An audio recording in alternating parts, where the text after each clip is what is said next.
अगर आप उन चीजों को खरीदते हैं जिनकी आपको जरूरत नहीं, तो जल्दी आपको वो चीजें भी बेचनी पड़ जाएंगी जिनकी आपको बहुत जरूरत थी। दूसरा, if you can not control emotions, you can not control your money. तीसरा, if you don't find a way to make money while you sleep, then you will have to work until you die। अगर नींद में भी तू पैसा नहीं कमा पा रहा है सोते सोते, तो तुझे सारी जिंदगी काम करना पड़ेगा। नमस्कार, मैं Vivek Bindra, founder and CEO बड़ा बिजनेस.com। आज बात कर रहा हूं वॉरेन बफे की। गेम चेंजिंग वीडियो है। ऐसे मैंने पीछे बहुत पावरफुल वीडियोस दिए हैं अभी आपको। Steve Jobs, Marwari, D Mart, Mary Kom, Gandhi, life in 2050, Singapore, McDonald's, Bengali community, success habits of billionaire, आगे भी दूंगा। कमेंट बॉक्स में आप बता रहे हैं ना, आपके सारे कमेंट्स को पढ़ रहा हूं। तेंदुलकर का जन्मदिन आने वाला है। अजीत डोवाल कैसे इतने बुद्धिमान, क्या क्या किया। पॉलिटिकल रिलेशन सोच रहा हूं मैं, इंडिया, चाइना, पाकिस्तान और यूएस से कैसे इतना राइज कर गया, इतना पैसा कमाया। टेक्सटाइल इंडस्ट्री, कोई और भी हो नीचे बताइएगा। पर आज बात करूंगा ऐसे आदमी का, दुनिया के 4 सबसे अमीर आदमियों में उसका नाम आया पिछले 20 साल तक। कभी रैंक 1, कभी रैंक 2, कभी रैंक 3, कभी रैंक 4। 2008 में दुनिया का सबसे अमीर आदमी था। आज भी तीसरे या चौथे रैंक पे है, लेकिन पिछले 50 साल से उसी मकान में रह रहा है। लोग उससे मिलना चाहते हैं, मिलता नहीं किसी से। एक बार बोली लगाई गई, मैं मिलूंगा वॉरेन बफे से, लंच करना चाहते हैं, लंच करना चाहते हैं। बोली लगाई तो उनके लंच के लिए 35 करोड़ रुपए उनको दिए गए कि मैं आपके साथ 1 घंटा लंच करना चाहता हूं। वॉरेन बफे ने 35 करोड़ खुशी खुशी लिए, ले आ भैया 35 करोड़, और दान में दे दिए। उन्होंने सोचा कि ये बड़ा अच्छा तरीका है, मेरे साथ लंच करने आ रहा है, 35 करोड़ मैं दान दे दूंगा। Living legend of investing, financial adviser है भैया। किनके? दुनिया के बड़े बड़े प्रेसिडेंट्स और दुनिया के बड़े बड़े बिजनेस टाइकून्स के financial adviser. His words are not words, they are world to the world. Hindi में बोलूं क्या, उनके शब्द शब्द नहीं है, वो दुनिया के लिए पूरी दुनिया है। यानी कि वो कुछ भी बोल देते हैं भैया, गेम चेंज हो जाता है। 1970s की बात कर रहा हूं, 50 साल पहले भी वो जिस स्टॉक को खरीद लेते थे ना, उस स्टॉक का भाव अगले दिन 10% बढ़ जाता था। बात समझो, एक उसका नेब्रास्का वो स्टेट है सेंट्रल यूएस के अंदर, वहां पे उसका एक दोस्त हुआ करता था, वो बाद में माइक्रोसॉफ्ट ज्वाइन कर गया। कहानी बता रहा हूं, गेम चेंजिंग। माइक्रोसॉफ्ट ज्वाइन कर गया, माइक्रोसॉफ्ट में सीनियर लीडरशिप में था। नेब्रास्का के उस दोस्त ने एक बारी उससे पूछा, भैया वॉरेन बफे एक बात बता, तू माइक्रोसॉफ्ट में इन्वेस्ट नहीं करता, उसका स्टॉक नहीं खरीदता, तुझे क्या लगता है माइक्रोसॉफ्ट में कोई कमी रह गई है जो तू उसका स्टॉक नहीं खरीद रहा? उसने ईमेल लिखा वॉरेन बफे को। वो जिंदगी का पहला ईमेल वॉरेन बफे ने उसको रिप्लाई किया। नेब्रास्का का उसका दोस्त था, तो उसने रिप्लाई करते वक्त बताया, मैं माइक्रोसॉफ्ट इसलिए नहीं लेता, इसलिए नहीं लेता, इसलिए नहीं लेता, बहुत सारे कारण लिख दिए। और साथ में उसने उसको नेब्रास्का की फुटबॉल टीम जो बड़ी बेकार थी उसके साथ भी कंपेयर कर दिया। अब वो मेल तो कर दिया, एक मेल किया था, लेकिन थोड़े दिन के बाद जो वहां की सरकार थी, यूएस गवर्नमेंट, उसने उस मेल को ट्रैक करके निकाल लिया। उन्होंने उस मेल को, प्राइवेट मेल को पढ़ा, और वो उनको लगा कि ओहो, इससे तो हमें माइक्रोसॉफ्ट के बारे में बहुत कुछ समझ में आ रहा है, वॉरेन बफे ने ये बात बोली है। वो मेल जाकर के बाद में वॉल स्ट्रीट जर्नल के अखबार में छप गई। इसको बहुत बुरा लगा, मेरी प्राइवेट ईमेल पहली बार लिखी थी और सरकार ने निकाल करके अखबार में छपवा दिया। वो दिन आखिरी दिन था उसका, उसके बाद उसने कभी किसी को मेल नहीं लिखा। उसको इस बात का दुख नहीं था कि मैंने माइक्रोसॉफ्ट की निंदा करी, उसको इस बात का दुख था कि मैं नेब्रास्का नाम के स्टेट में रहता हूं, और उसमें छोटा शहर है ओमाहा, लेकिन मैंने जो है नेब्रास्का की फुटबॉल टीम की बेइज्जती करी है, ऐसा ना हो जाए मुझे यहां से घर छोड़ना पड़ जाए। बहरहाल एनुअल लेटर जरूर लिखते हैं अपने सारे शेयर होल्डर को, और जो एनुअल लेटर लिख करके भेजते हैं अपने शेयर होल्डर्स को, जो अपने इन्वेस्टर्स हैं, जब ये उनको भेजते हैं तो पूरी यूनिवर्सिटीज बैठ करके उनके एनुअल लेटर को पढ़ती है, इनकी कही हुई बात को पढ़ा जाता है। यूनिवर्सिटी सिखाती है, अरे देख भाई वॉरेन बफे ने चिट्ठी लिखी, अरे क्या लिखा होगा इसके, 63 कंपनियां हैं आज वॉरेन बफे की। मेरा वीडियो देख लेना भैया, थोड़ी देर के अंदर मैं इतनी सारी लर्निंग देने वाला हूं। 63 कंपनीज वॉरेन बफे की, हर कंपनी के सीईओ को साल में एक चिट्ठी भेजता है, ना मिलता है ना फोन पे बात करता है।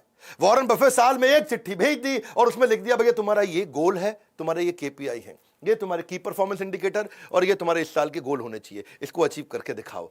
एक चिट्ठी भेजी, बस हड़कंप मच जाता है, कोई मिलता नहीं, कुछ बात नहीं करता। मीटिंग ले, क्योंकि उनकी आदत क्या, पढ़ते रहते हैं, 10-10 12-12 घंटे तो रोज पढ़ते हैं, कोई मीटिंग करते ही नहीं। वो हार्वर्ड बिजनेस स्कूल में पढ़ने गए थे, उनको रिजेक्ट कर दिया, उसको एडमिशन नहीं मिला वॉरेन बफे को हार्वर्ड बिजनेस स्कूल में। आज Harvard business school Warren Buffett की केस स्टडी सिखा रहा है सबको।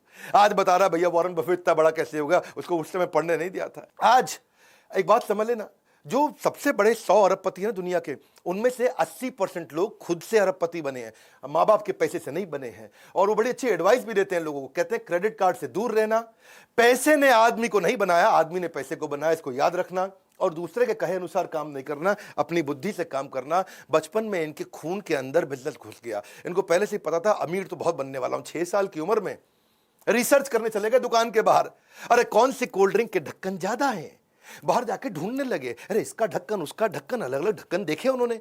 वहां जाकर रिसर्च में इनको समझ में आया सबसे ज्यादा कोल्ड ड्रिंक के ढक्कन बाहर कोका कोला के पड़े हैं। उससे उसने धंधा चालू कर दिया।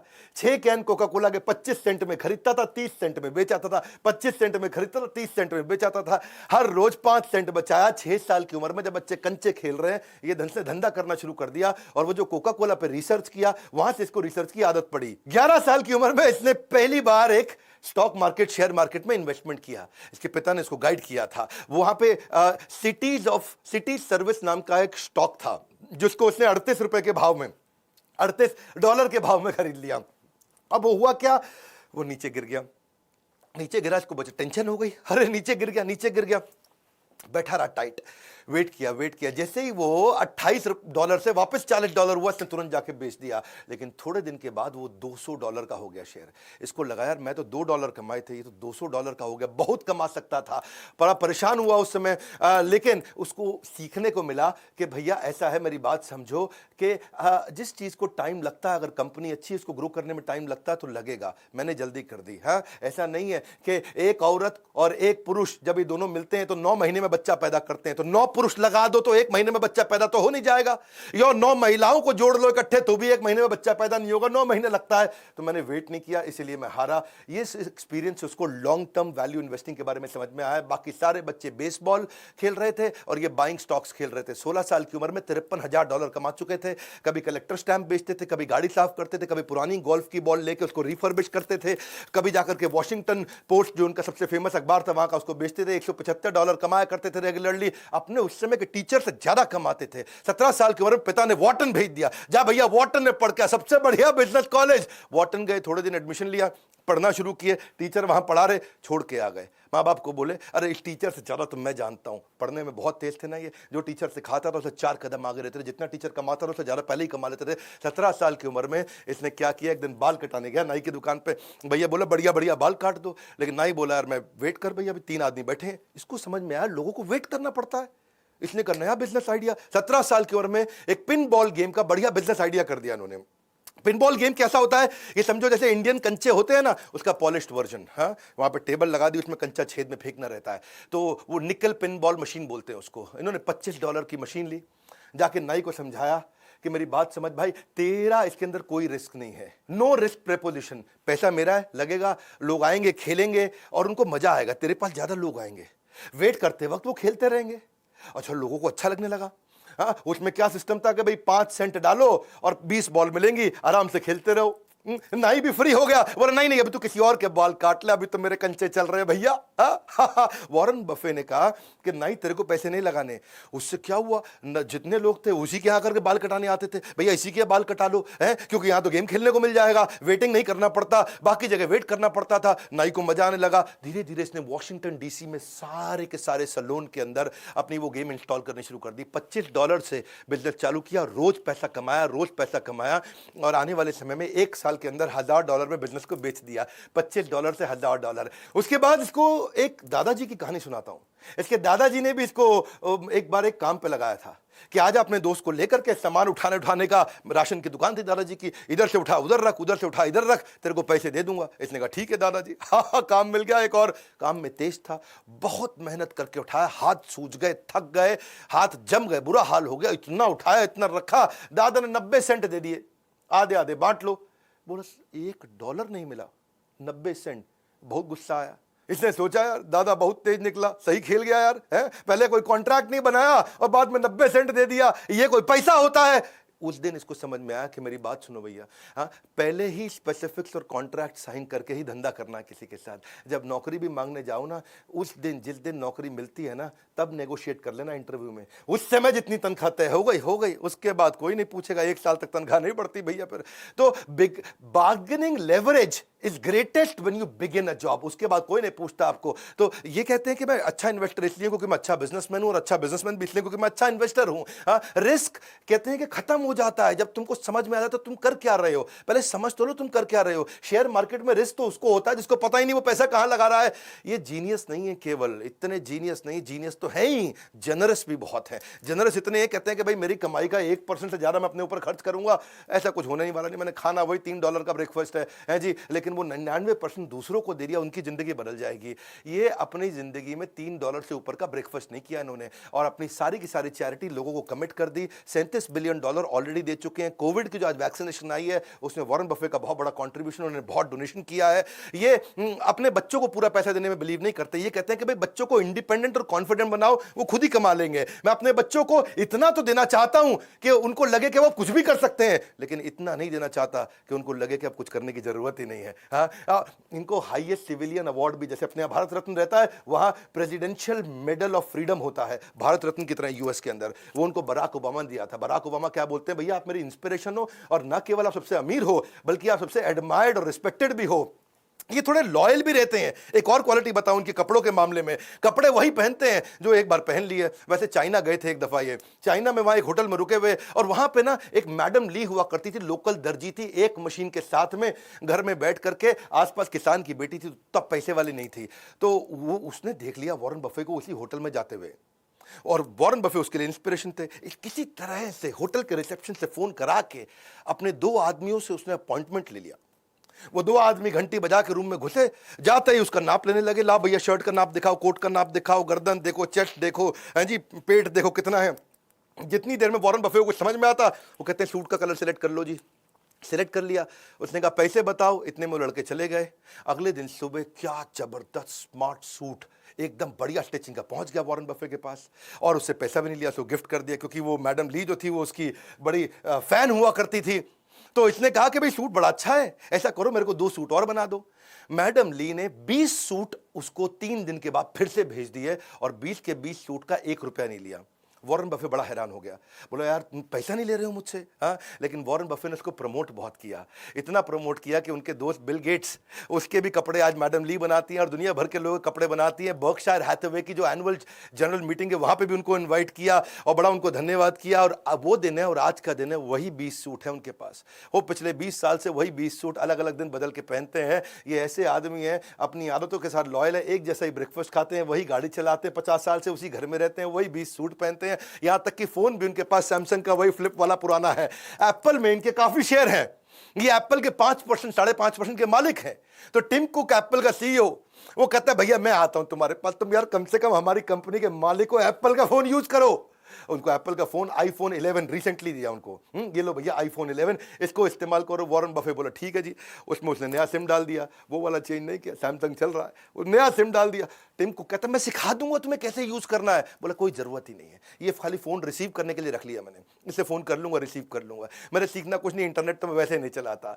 उसी तरीके से चलते हैं। लॉयल्टी कहते हैं कि एक्सपेंसिव गिफ्ट है, मैं जिसके साथ लॉयल हो जाता हूं उसका हो जाता हूं। Do not expect it from cheap people. 91 के हो जाएंगे अभी अगस्त में, लेकिन एनर्जी ऐसी है उनके अंदर, है जी, बच्चों की तरह बातचीत करते, इतना एक्साइटेड रहते हैं हर समय। और किसी ने उनसे पूछा भैया आप इतने एनर्जेटिक कैसे रहते हो, बर्गर भी खाते हो, आइसक्रीम भी खाते हो, 91 की उम्र में, 91 रनिंग चल रहा है। बिल गेट्स तो कहते हैं इनके पास 30 साल की उम्र के लड़के की शार्पनेस है, 10 साल के लड़के की उम्र की मुस्कुराहट, ऐसा मिस्चीवियस स्माइल है, और 6 साल के बच्चे की खाने पीने की आदतें हैं। हाँ, ये क्या कहते हैं, 6 साल के बच्चे का डेथ रेट सबसे कम है, तो उसी की तरह खाओ, मजे मारो, कोई दिक्कत नहीं, मेंटली एकदम फिट, और रोज आधा घंटा वर्कआउट पक्का करना है इनको। बिल गेट्स के साथ बड़ी दोस्ती हो गई इनकी। वो उसकी तो बड़ी जबरदस्त कहानी। बिल गेट्स की जो माँ थी ना, मैरी गेट्स ने अपने घर पे एक इवेंट रखा था, उस घर में किसी को बुलाया, तो उसने फोन पे बोल दिया मेरा दोस्त है वॉरेन बफे, उसको लेके आ रहा हूं। मैरी ने बोला ठीक है ले आओ, कोई बात नहीं। अच्छा, दोस्त लगा हुआ था वॉरेन बफे को समझाने में, तुझे बिल गेट्स से मिलवाऊंगा। वो बोला यार बिल गेट्स आईटी का आदमी, इससे कौन बात करेगा। अच्छा, मां लगी हुई इधर, तुझे वॉरेन बफे से मिलवाऊंगी। वो कह रहा यार ये तो खाली पी रेशियो डिस्कस करेगा, फाइनेंशियल स्टेटमेंट डिस्कस करेगा, मैं आईटी का हूं, हमारी बनेगी नहीं, ये दोनों एकदम अलग आदमी है। अच्छा, वो दोनों लगे हुए, नहीं मिलवाते हैं। हुआ ये कि जब ये मिले तो पहला ऐसा क्वेश्चन किया उनको वॉरेन बफे ने, बोला भाई बिल एक बात बता, तेरे को नई आईटी कंपनी बना के दूं अगर, और तेरी माइक्रोसॉफ्ट खत्म, तो नई कंपनी कैसे स्टार्ट करेगा।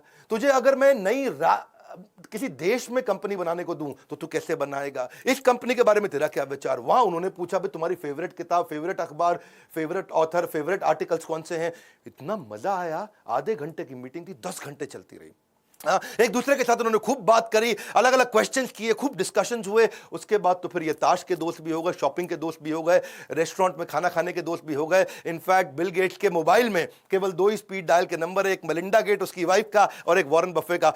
ऐसा एक दिन नहीं कि आज तक जब तक इन दोनों ने बात नहीं करी। ये भी बड़ा इंपॉर्टेंट है, किसके साथ उठते बैठते हो। ये कहते हैं कि वॉरेन बफे ने मुझको 2 चीजों में बड़ी हेल्प करी। पहली चीज क्या है कि लाइफ टाइम लर्निंग, और दूसरी है लाइफ टाइम लाफिंग। बोला इससे ज्यादा मैं दुनिया में कभी नहीं कर सकता था। कहते हैं कि pickup your associate whose behavior is better than you, and then that will give you a drift in your direction of life.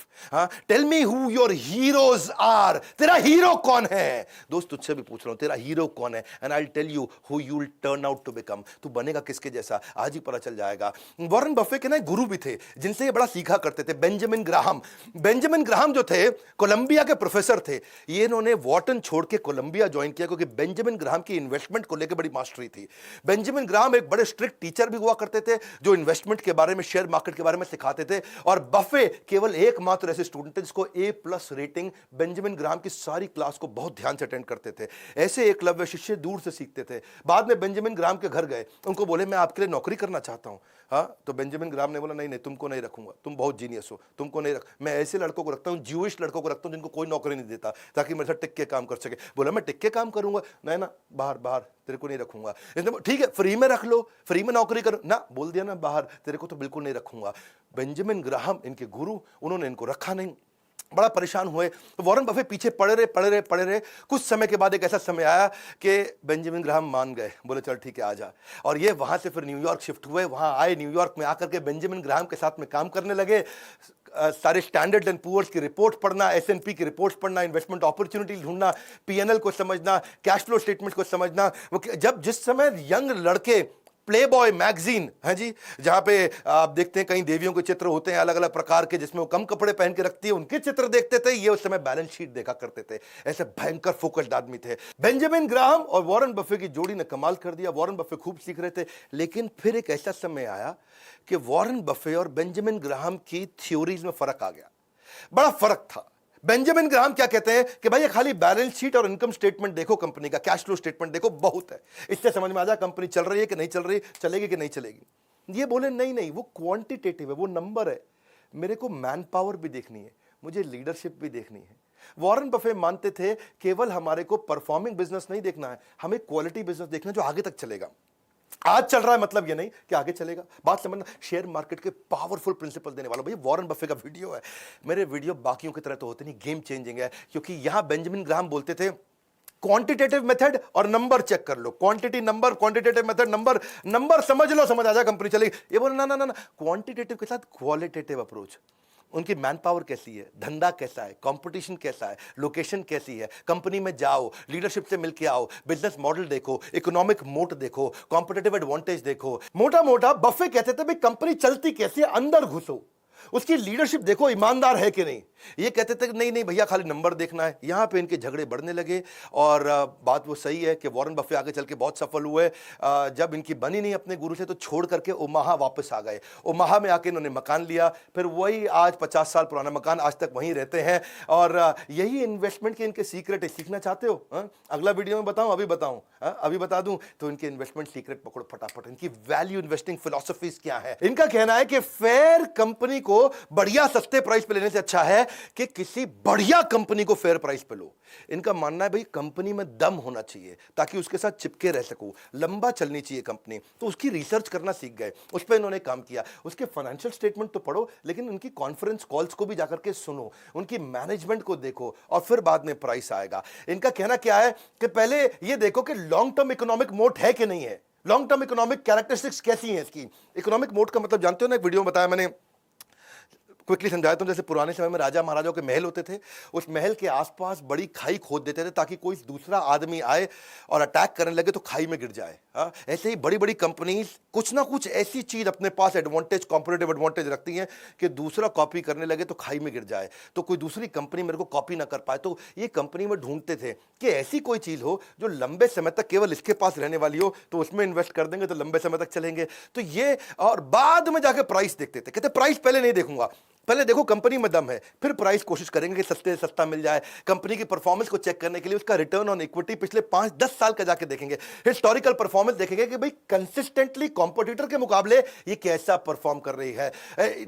बहुत ज्यादा महंगी कंपनी खरीदने में बिलीव नहीं करते रहे, लेकिन एक्सीलेंट कंपनी वो उनका पहला रूल था। कंपनी जो फंडामेंटली चीपर हो अपनी वर्थ से। और उसके बाद क्या है, ये कहते हैं कि भाई गैम्बलिंग तो करनी नहीं है, क्योंकि गैम्बलिंग से लॉस होएगा ही होएगा। इन्फॉर्म्ड रहो अपने डिसीजन में, सीखो, अपना होमवर्क करके चलो। कंपनी पे कर्जा तो नहीं है कहीं, कर्जे को जरूर चेक करते हैं। हाँ, क्योंकि ये कहते हैं कि अगर कोई आदमी बुद्धिमान ना, स्मार्ट है, तो बिना कर्जा लिए भी बिजनेस कर जाएगा। ये प्रिंसिपल मैंने भी बड़ा बिजनेस में सीखा। आज तक हमने 1 रुपए का कर्जा नहीं लिया और हमारी ऑर्गेनाइजेशन की वैल्यूएशन और रेवेन्यूज कंटिन्यूसली ग्रो किए, क्योंकि फंडामेंटल्स बहुत मजबूत रखे हमने बड़ा बिजनेस के अंदर। इसीलिए आज हमारे IBCs भी बहुत ग्रो कर रहे हैं, और यही मैं सारे अपने ट्रेनिंग प्रोग्राम्स में भी सिखाता हूं, हमारे एवरीथिंग अबाउट एंटरप्रेन्योरशिप। इसकी बात बाद में करेंगे। ये कंपनी के प्रॉफिट मार्जिन को देखते हैं। 2 बातें हैं, एक, अच्छा प्रॉफिट मार्जिन है, इसका मतलब कंपनी बढ़िया है। लेकिन दूसरा, अगर प्रॉफिट मार्जिन हर साल बढ़ रहा है, इसका मतलब कंपनी के ऑपरेशंस और खर्चों पे बड़ा कंट्रोल भी रखा हुआ है। ये कहते हैं कि लॉन्ग टर्म अपॉर्चुनिटी वाली ऐसी कंपनी ले लो जिसके साथ टिके रहो, 20% कम से कम ग्रोथ देनी चाहिए स्टेबल तरीके से। फाइनेंशियल स्टेटमेंट उसकी देखो, एनालाइज करो, उसके सारे के सारे करंट और पास्ट परफॉर्मेंस को पहले पूरा झांक लो। If you don't feel comfortable in making the rough estimate कि कितना कमा के देगी, तो उसको खरीदना भी मत। इनकी आदत भी ऐसी है कि डीप डाइव करेंगे उसकी वैल्यूएशन में, तभी तो रोज 10 से 12 घंटे पढ़ते हैं, 500-500 पेज रोज पढ़ते हैं। वॉरेन बफे तो मैंने सक्सेस हैबिट्स ऑफ बिलियनियर की वीडियो में बताया था, वॉरेन बफे से ज्यादा लर्निंग किसी ने नहीं किया। पूरी दुनिया इनको अपना गुरु मानती है इस मामले में कि ये सीख के आगे बढ़े, क्योंकि और कोई तरीका नहीं था। ये कहते हैं कि अगर बिजनेस अच्छा रहेगा ना, तो स्टॉक अपने आप चलेगा, उसका प्राइस अपने आप बढ़ता चला जाएगा। ऐसे खरीदो स्टॉक को जैसे अपना मकान खरीद रहे हो, जैसे किसी के साथ शादी करने वाले हो। जब आप शादी कर लेते हो तो रोज रोज शादी तोड़ते नहीं, रोज रोज नहीं तोड़ते। तो ऐसे ही कहते हैं कि रोज रोज स्टॉक नहीं बदलना चाहिए, इनको प्रेम है इस काम से। और ये स्टीव जॉब्स की तरह ये भी ये बोलते हैं, success comes to those who love doing what they are doing. और ये एक बात और है कि कहते हैं कि बार बार स्टॉक अगर बेचोगे ना, जल्दी जल्दी खरीदोगे बेचोगे, तो उसके ऊपर टैक्स भी आपको देना पड़ जाएगा, उसकी ट्रेडिंग कमीशन भी देनी पड़ेंगी, तो उस पर भी पैसा बचाना चाहिए। और अगर आप किसी स्टॉक को खरीदने में 10 साल के लिए, कितने साल के लिए, 10 साल के लिए अगर आप कॉन्फिडेंट नहीं हो, तो स्टॉक को खरीदने की जरूरत नहीं है। 10 मिनट भी ऐसे स्टॉक को रखना मत।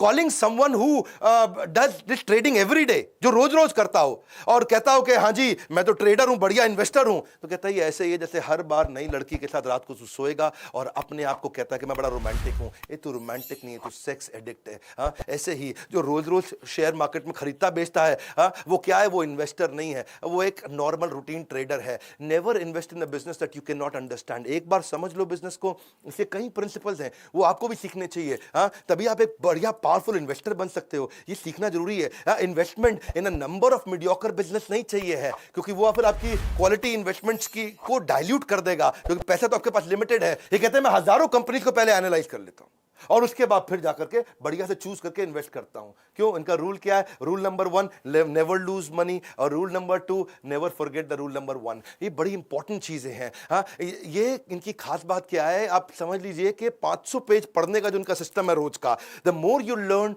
मोर यू अर्न, ये प्रिंसिपल है। Best investment that you can make is investment on your own self, ये वॉरेन बफे का कोट है। हमने भी इसीलिए एक नया कॉम्बो तैयार किया आपके लिए। अगर आपने वीडियो पूरा देखा है तो मतलब आपका इन्वेस्टमेंट में, ग्रोथ में, पैसा कमाने में, पैसिव इनकम में इंटरेस्ट है। तो हमने कुछ नए कोर्सेज जो लॉन्च किए थे, उसका इंट्रोडक्शन जल्दी दे देता हूं आपको।